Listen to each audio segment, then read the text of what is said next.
ने फ्रांस के साथ एक बड़े हथियार की डील फाइनल कर ली है। बता दें कि ऑपरेशन सिंदूर के दौरान जैश ए मोहम्मद के सरगना मसूद अजहर के ठिकाने को नेस्तनाबूद करने वाली हैमर मिसाइल अब भारत में ही बनेगी। इस खबर के बाहर आते ही पाकिस्तान में भूचाल आ गया है। भारत की पुष्पनाही ने पाकिस्तान के लिए नए खतरात को जन्म दिया है। और कतर जो हैं वो तो नाकाम हो गई, उनकी सालसी उस तरह से कामयाब नहीं हो सकी अभी तक।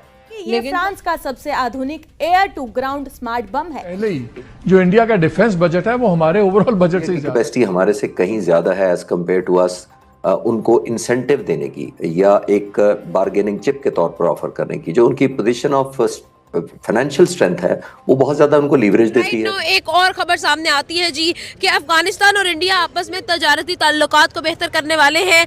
45 मिलियन की ट्रेड करने वाले हैं। अफगानिस्तान के बढ़ते हुए जो तनाज़ात है उसकी वजह से जो भी तजारती ताल्लुकात है वो बिल्कुल कता ताल्लुक हो चुके हैं। लेकिन नेवी ने जो क्लेम किया है या उनकी तरफ से जो स्टेटमेंट आया है, पाकिस्तान मीडिया को उन्होंने कहा है, टारगेट किया है कि वो जी मिसलीड कर रहा था, गलत सलत खबरें लगा रहा था। यकीन माने जब से मैंने ये खबर पढ़ी है मेरी टांगे कांप रही। की तरफ से ऐलान कर दिया गया है कि पाकिस्तान का सिंध का जो हिस्सा है वो उसको भारत में शामिल करने जा रहे हैं। बात करें आईएमएफ की, आईएमएफ ने पाकिस्तान को एक बार फिर वार्न किया है कि आपने अपने करप्शन पे कंट्रोल ना किया और तो फिर वो जो 1.2 बिलियन डॉलर मिलने वो सर थोड़ा मुश्किल में पड़ गया। अफगानिस्तान के बढ़ते हुए जो तनाज़ात है उसकी वजह से जो भी तजारती ताल्लुकात है वो बिल्कुल कता ताल्लुक हो चुके हैं।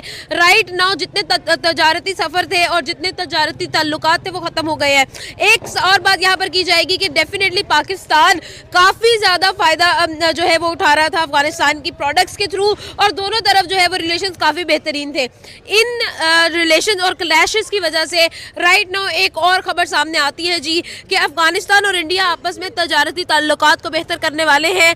45 मिलियन की ट्रेड करने वाले हैं और साथ ही साथ ईरान के थ्रू रास्ता बनाने वाले हैं। सर आपकी तरफ आऊंगी, मुझे ये बताइएगा क्या कहना चाहेंगे राइट नाउ जो सिचुएशन चल रही है अक्रॉस द बॉर्डर, अफगानिस्तान के साथ पाकिस्तान का क्लैश और फिर अफगानिस्तान का इंडिया की तरफ झुकना, क्या कहेंगे? पाकिस्तान की जो मौजूदा हुकूमत है, कोई भी हुकूमत आती है पाकिस्तान बिजनेस के लिए काम नहीं कर रहे, तालीमी इदारे के लिए काम नहीं करती। ठीक है, आपको पता है कि जो हम इस टाइम डीजल पेट्रोल हम 280 इस हिसाब से ले रहे हैं, ये हम ईरान से ले लेना तो यहाँ पे 150 रुपये पे पड़ेगा। ठीक है, और ईरान से हमें 75 रुपये का यहाँ आके पड़ेगा। 75 रुपये हमारी गवर्नमेंट मुनाफा कमा सकती है। लेकिन ये यहाँ पे ना आवाम को रिलीफ है ना किसी को। आपको याद होगा 1-2 हफ्ते पहले टमाटर 800 रुपये किलो हो गए थे। और यहाँ पे जो लोगों को जो नौकरी मिलती है प्राइवेट जो जॉब्स हैं 18,000 15,000 से ऊपर कोई सैलरी नहीं ले सकता। तो मुझ जैसा को 5 फुट 6 इंच का जो बंदा है वो सारा दिन कमा के शाम को अपनी माँ के पास, बहन के पास, बीवी के पास घर पे 1 किलो टमाटर लेके जा सकता है। हमारी जो हुकूमत है कोई ये नहीं देखती है कि यार हमारे अवाम को मुश्किल सामने आए, ये फैला हो जाए। अभी आपको पता है कि बॉर्डर से जो भी चीज़ आता है हमें बिल्कुल सस्ते में मिलता था।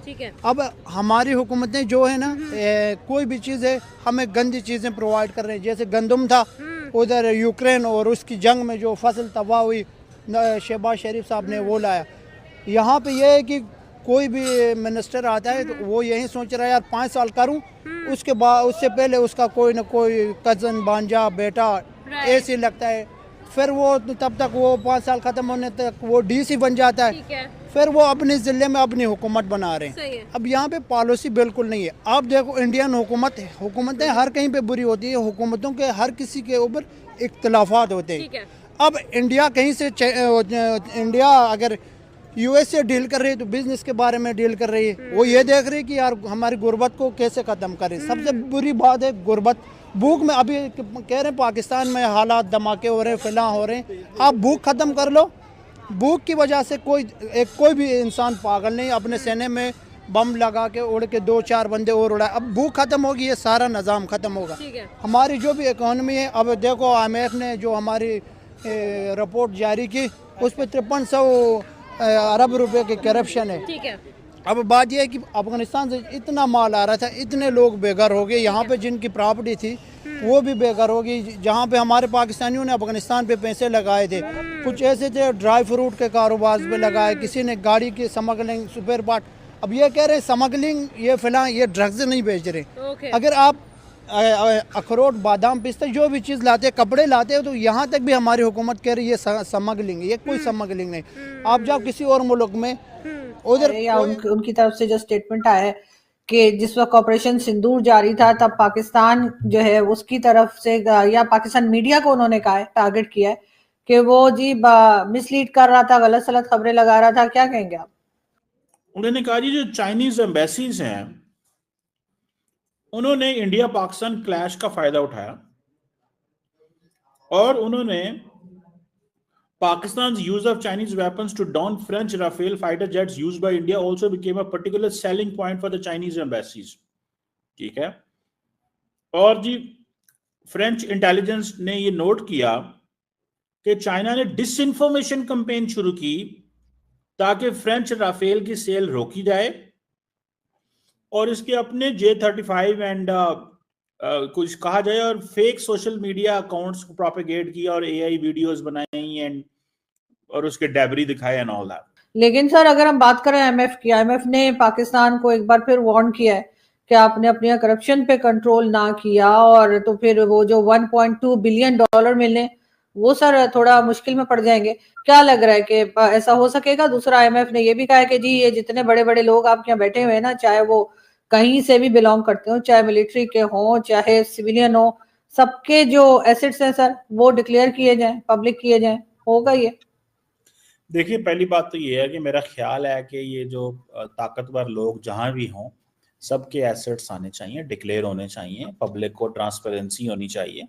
It's not a big deal. Politicians के अगर होते हैं तो ब्यूरोक्रेसी के भी होने चाहिए और ये बिल्कुल होने चाहिए। मैं agree with IMF on this ताकि लोगों को पता हो हु इज हैविंग व्हाट।